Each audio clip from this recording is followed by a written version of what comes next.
Hello, everyone. Welcome to the No Good Podcast. We're joined by a man in the world of sports marketing, a man who has had the chance to work with the likes of Kimbo Slice, rest in peace, Renee Montgomery, Brook Lopez, Tramaine Williams, Jerome Cunningham, and a lot more. He's also the host of his own podcast, the Average to Savage podcast. This is Paul Guarino. Paul, how you doing, man? First and foremost, I hope you're healthy, safe with COVID and everything going on right now. Yeah, likewise. I hope you guys are doing good too. I think you guys are in Canada, so I think you guys are doing a lot better than us. Just a little bit. Just a little bit. Just a little bit. Yeah. Just a little bit. Yeah, appreciate you guys having me on. Yeah, man. As always. Oh, man, for sure. It's great to have you on, man. Yeah, we really do appreciate it. But I just wanted to jump into like your awesome legacy. I want to talk about your transcendence from social media manager to working with the Yes Network and producing live content for the New York Yankees, Brooklyn Nets, and many more. I just want to ask, like, how has that experience helped shape your success? Well, first of all, I appreciate you guys for doing your research. I think just doing a lot of different things from starting out, like during college, I had a few internships. I worked for the baseball team.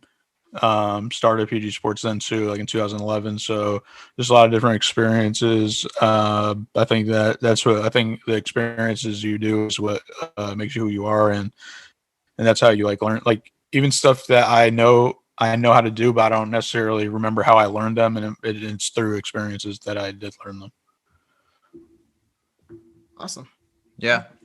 I think it's I think a lot of people can say that about their careers. It's like, the path kind of figures it out itself. And I want to ask you more so about social media. You're obviously heavy into it, and it's such a constantly changing thing from the algorithms to the platforms that we use. We see the rise of TikTok now, right? And I'm sorry if I'm breaking up here, but yeah, we see the rise of TikTok, and we see how social media continues to be changing.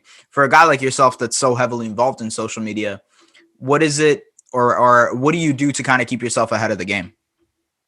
Yeah, I think like right when stuff comes out that they don't really technically announce, but it just pops up on your thing. I think you just have to check it out and basically just do your own research and test out things. Just post on like say like Instagram Reels now is like popping off. So like I haven't even posted one yet actually, and I said it to myself like last week. I was like, yo, I gotta post one of these just to see like what's good with it.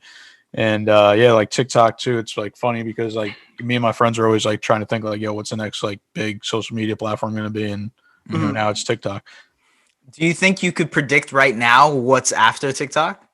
No, right? Nah, but I mean, it's like it's funny because it's like I don't know. I feel like Twitter's kind of picking up more now, and they added like the voice, like voice note stuff. Yeah. So that's kind of interesting. So. I think, I don't know, it's probably another hybrid. Like, Instagram's doing everything's the same now. Well, I know Twitter's also thinking of doing like stories. So you can have like stories on the top of your thing. I don't know if they necessarily will. I think they launched that in like beta or something, but then I don't know what happened. But LinkedIn just launched stories too. So that's what I'm saying. Like all of them are doing the same thing now. Yeah. A lot of imitation in the social media game. It's like, all right, you see this works, then you go ahead and you try to manipulate it into the same platform. Yeah, we'll be seeing TikToks on like LinkedIn next. Yeah. Right. Oh, hopefully not. Oh man. Well, doing research for this, I can't lie. Looking over your resume, I see the accolades that SNI strive to achieve one day, hopefully. You've done a lot in your career: sports marketing, management, social media manager, et cetera, et cetera. I can go on forever. What advice would you give to a person trying to get into the industry? Yeah, so I've been getting this question a lot, and I would just say like consistency is key, and you just gotta. I just listened to a podcast, and they were talking about just applying to jobs because I did the same thing. I just applied to a bunch of different things, like even if it said like 5 years experience, like what's the only thing you're losing? The time that you're taking to submit the resume. Like just put it out there because you never know if they're going to call you. So things like that, and just keep on grinding. Like everyone has their ups and downs, and there's always gonna be moments where you want to quit and you want to give up, but you got to just keep on doing it. I'm kind of glad you brought that up because you talk about your journey. You started from a Twitter account. Did you ever envision yourself going this far? Well, I always wanted to be a sports agent, but maybe not necessarily like, everything's solely like mine, I guess, and like working for myself. I mean, I think that was almost the goal too, to just work for myself in general, whether it be in sports or not. Right. So, but as PG Sports as a whole, if it was 2011, you tell me what it was today, then probably I wouldn't believe you. Did you? I'll ask you one more follow up question to that, which I thought it was interesting. It's like in terms of sports management or even sports marketing management, like what do you think is your biggest challenge when you're representing a client? I mean, it depends. Just first, you got to get to know the person. So I think that's the biggest, just building that relationship, the trust relationship, probably too, trust of the relationship. And then as far as now is just like getting my foot into the door of bigger brands and building relationships with them. Right. Yeah. Okay. You mentioned that consistency and working on the grind is essential to make it in the industry, but what also inspires you to keep going, maybe on a daily manner or on a yearly basis for PG? Yeah, I think just going back to what I said, just working for myself, because like I'm not the type of person to work at 9 to 5, even though I've done it before, and yeah, just working for yourself. I would I don't know, why wouldn't you want to do that? Exactly. Make your own money, man. Make your own That's money. it. If I had to ask you, like about which fighters you represent, or just fighters, you represent a lot of fighters, whether it be the UFC, boxing, MMA, Bellator, right? What is it about representing a fighter that makes you so attracted to it that you want to, represent in that specific sport?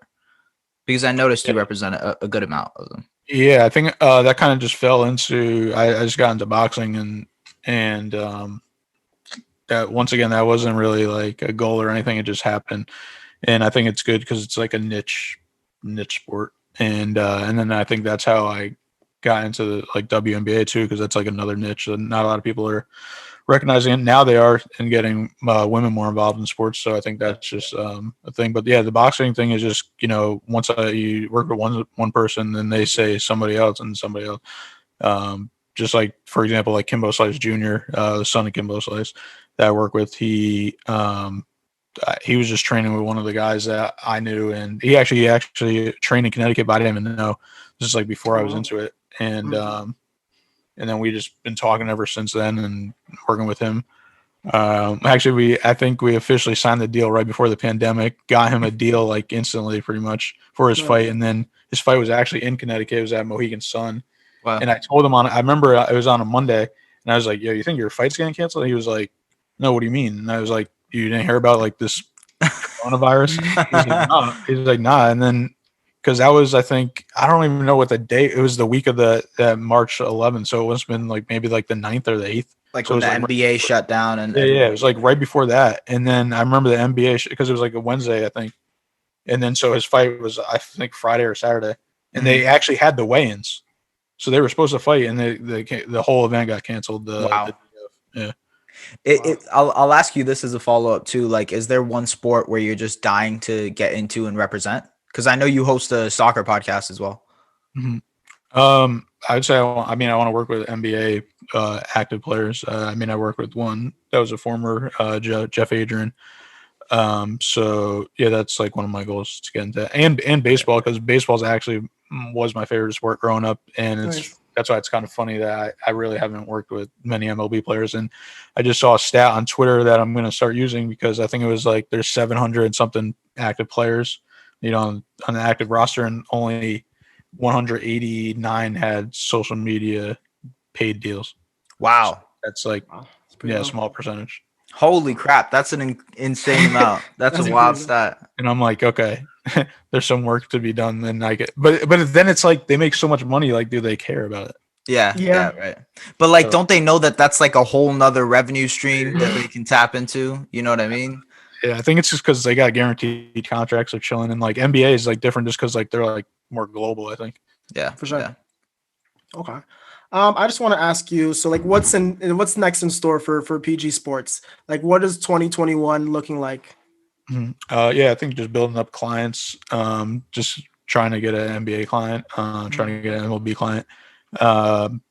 And just like I said before, I want to build relationships with bigger brands. And so, once I build a relationship with them and just like I just made a relationship with like a gambling company I got turned the sponsorship around. There was like a boxing one, and we had like a week to do it, and we got it done. And so they were impressed with all that, and we got all the like their assets done. So then that started, and then we got a second one with them. So things like that, like that's what I want to prove to big brands because I want them to keep on coming back.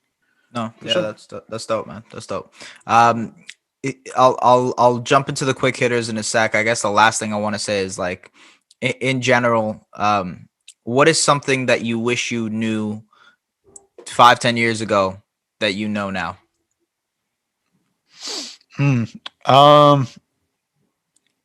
I think probably just not listen to too many other people when they even stuff like happened this year, and maybe like my name's in articles or something, and then people are reaching out because of that, and then giving you advice when you're not really asking for advice, and they're just like they're in your ear.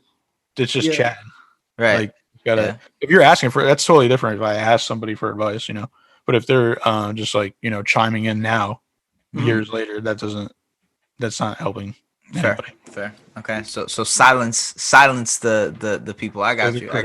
Yeah, silence the critics. All right, let's get into our quick hitters, man. I'll start you first. You host a soccer podcast. I saw that on your Twitter earlier today. Who's your favorite team and why is it Juventus? I'm just making up Juventus. That's my favorite squad, but you can pick whoever you want to pick. I don't really have a favorite soccer team, I'd say, but I mean for MLS, I just say either like I picked NYCFC just because they played at Yankee Stadium and I'm a Yankees fan. Yeah, I actually went to an NYCFC game. It was pretty dope. The MLS experience is pretty cool. But I'll tell you who my favorite player of all time was. I think he's retired now, Samuel Eto'o. Samuel Eto'o. I used to just play him in FIFA, and he was a striker, and I used to just put it up to him, and he used to run. And he would fly. That's what he would do. The man had like 99 sprint, whatever it was. The dude would fly. All right, okay, go ahead, Nat. Hit him with your quick hitter. Okay, if you had a chance to interview anybody dead or alive, who would it be? Nelly. Nelly? Like Bandit Nelly? We talking? Yeah, we're still. He's supposed to come on my podcast. We're still working on it. Okay, all right. Looking forward to that, man. I'll be tuning into that for sure. All right, last meal on Earth. You got to pick your last meal on Earth. What is it going to be? Break it down to me. You got appetizer if you want. You got the food if you want. You got the dessert if you want to. You got a drink. All of it. Tell me what you want. So when you thought about like pizza and chicken tenders comes to mind. Okay. I'm getting hungry right now. those are like my two favorite things. A drink. Probably I guess last drink on Earth, bro. You gotta root beer. Okay, all right. Root beer? Okay. Nice. Okay. Dessert? What kind Any of root dessert? beer are we talking though? A&W root beer? Like it matters. It matters. Sometimes, all right, I like that. Sometimes I switch it up because sometimes I go back and forth from A&W and what the hell is the other one? I don't know. I forgot the other one. You guys have A&W out there? Yeah, it's in the bottle. Yeah. It's just in What? Why is that like a Canadian thing? I thought it was because we got like actual like burger joints called A&W here. Yeah, same joint.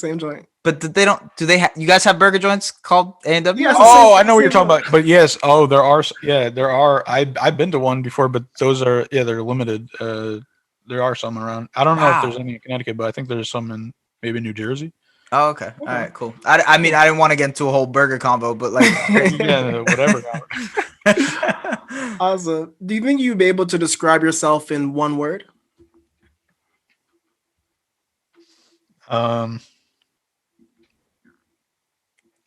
PG gang till I die. I don't know. Or phrase? I guess I would say just I don't know what came to mind instantly was funny, so I'll just stick with that. Okay, all right, Nice. funny. All right, cool. You ever thinking of doing some stand up or what? Yeah. Definitely not. All right, I got two more quick hitters for you. The one is the last one that we always talk about. This one is what is the one type of music, or artist is the one artist that gets you into your rhythm to get into work? Well, Nelly's my favorite artist. Okay. So that, but yeah, I'd say whatever is relevant usually. Then I just put on, like, right now I've been listening to a lot of Pop Smoke. Cool. Yeah. So it's either country grammar or rap caviar. That's what you're going for. Yeah, country grammar. You can never go wrong with country grammar. Yeah, right. You're right. Okay. And then the final thing, obviously, this is called the No Good Podcast. So, what is one thing that is no good to you, but it is good to others? So, other people love it. You don't love it. What is that one thing? I don't love it, or I do love it? You don't love it. You hate it. You despise. Oh. Yeah. I already had one for the opposite, because I know, like, you could give us both if you want. You could give us I give you both, because since it's like Halloween time, I always see people like going crazy that they hate candy corn, but I like candy corn. Okay, so you're a candy corn on. Yeah, I don't get the hype. I'm gonna put that as a poll today, because I've been seeing that a lot, like the past 2 years around Halloween, about the candy corn. I don't get, like, what's people's gripe about it? Like, why is it so hated? My guy on Twitter, snotty dripping, always talks about candy corn. That guy is constantly talking about candy corn. Well, I got one question for you guys too. All right. But let me answer the opposite. People. So what is something that everybody loves but you hate? Oh, I gotta call. I don't hate it, but I don't like when people are upset, like Call of Duty, and people get mad that I don't play it. Okay. All right. Okay. All right.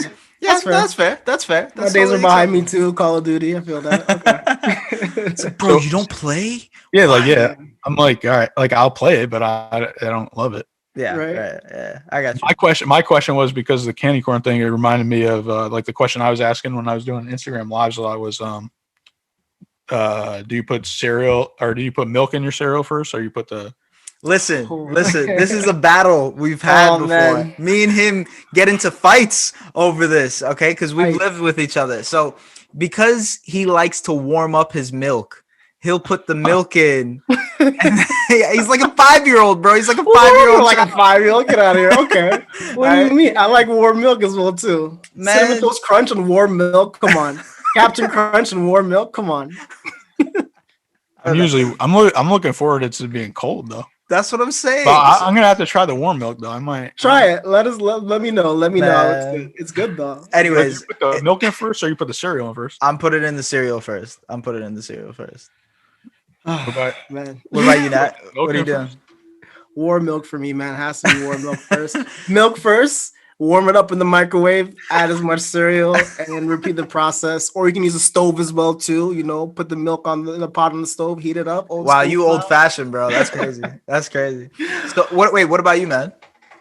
No, I put the cereal first. I do like normal stuff. Yeah, because then you glaze you glaze the milk on top of the cereal, and it's like this good combination of soft and crunchy. You know, like.